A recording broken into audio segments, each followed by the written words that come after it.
August থেকে মার্কিন president Donald ট্রাম্পের নতুন শুল্ক নীতি কার্যকরের আগে বিশ্বের নানা দেশ ওয়াশিংটনের সঙ্গে দর কষাকষিতে ব্যস্ত। বাণিজ্য যুদ্ধের আগুন প্রশমিত করতে উঠে পড়ে লেগেছেন বিশ্ব নেতারা। ঠিক এমন সময় যুক্তরাষ্ট্রের উপর $550 বিলিয়ন বিনিয়োগের বিপরীতে জাপানের উপর 15% শুল্ক আরোপ করেছেন ট্রাম্প। মঙ্গলবার হোয়াইট হাউসে তিনি জানান, জাপানের সঙ্গে করা এটি ইতিহাসের সবচেয়ে বড় বাণিজ্য চুক্তি।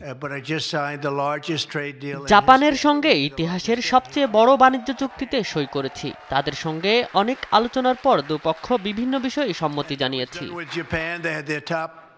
সামাজিক যোগাযোগ মাধ্যম ট্রুথ সোশ্যালে বিষয়টি আরও বিস্তারিত জানান ট্রাম্প। বলেন, জাপান কর্তৃক যুক্তরাষ্ট্রে বিশাল বিনিয়োগের ফলে দেশে ব্যাপক আকারে কর্মসংস্থান সৃষ্টি হবে। জাপানে যুক্তরাষ্ট্রের গাড়ি, চাল এবং কৃষিপণ্য রপ্তানির জন্য সুযোগ তৈরি হয়েছে। এছাড়া আলাস্কা অঙ্গরাজ্যে দুদেশের যৌথ উদ্যোগে এলএনজির পরিকল্পনাও গ্রহণ করা হয়েছে।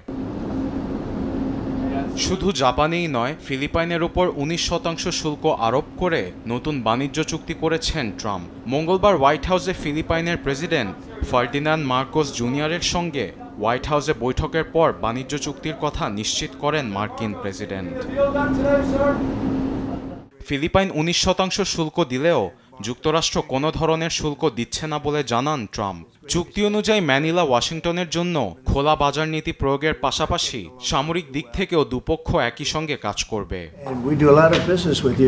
আবার প্রেসিডেন্ট শি জিনপিং এর আমন্ত্রণে চীন সফরের সম্ভাবনা দেখছেন প্রেসিডেন্ট ডোনাল্ড ট্রাম্প। চীন প্রসঙ্গে হোয়াইট হাউসের সাংবাদিকের প্রশ্নে কথা বলেছেন তিনি। ট্রাম্পের এই সফরের উদ্দেশ্য দুই পরাশক্তির মধ্যে বাণিজ্য ও নিরাপত্তা নিয়ে চলমান উত্তেজনার সমাধান।